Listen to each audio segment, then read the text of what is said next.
Curiosity.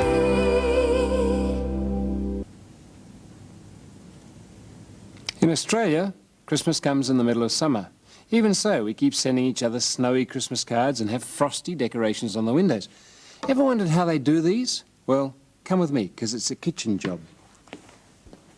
Now, you won't need much, but you might like to start with a stencil of different Christmas shapes. That's just a bit of thick paper or thin cardboard with various shapes cut out of it. You can paint the rest on freehand with a brush. You'll need that as well. Well, you also need to get from the chemist some Epsom salts, which are very easy to get, and they're the sort of white, crusty stuff that's going to make the false frost. You'll need some water, and get a disposable plastic cup, about that size, and about a quarter or third full of water is all you'll need for a lot of decoration. And you get a saucepan, and you tip that water into the saucepan and shove it on the stove. You're going to need to get that boiling, so if you're not allowed to do that sort of thing, get help. It is going to be pretty hot, and it might not be safe if you don't know what you're doing. But once the water's boiling, you'll add to it as many Epsom salts as the water will take. And this is why you don't use too much water, because it takes an awful lot of Epsom salt.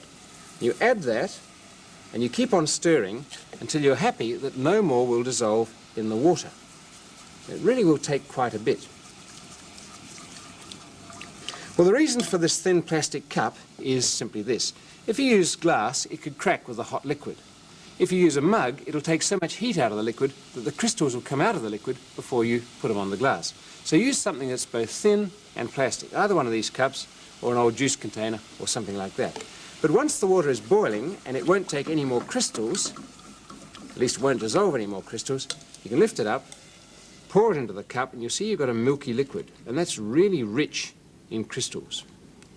You turn the stove off, and as soon as it's cool enough to handle safely, you take it and your brush and your stencil and you go back to the window. Now, if you made a good strong mix, you'll find that almost immediately there's a skin forming on top of the liquid. And that's terrific, because it means the crystals of Epsom salts are coming out of the liquid and ready to go somewhere. You don't want them to go in the liquid, you want them to go on the glass. So get your stencil positioned. I'll try the big star here. Put it flat onto the glass. Get the brush not too wet and brush from the sides of the stencil into the glass. And you see what happens. Because the glass is cold and the liquid is so rich in Epsom salts, they crystallize immediately onto the surface of the glass. And they don't run about and muck up your pattern.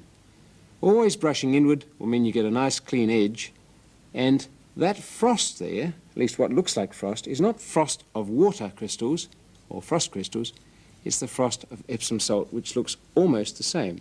So you end up with a nice clear pattern, and as that dries it'll get even whiter. You don't have to use a stencil, of course. You can just paint directly on the glass. You can paint your Christmas message, like Merry Christmas. But do remember, if you're painting from the inside, for people outside to read, remember to write back to front. I want to know.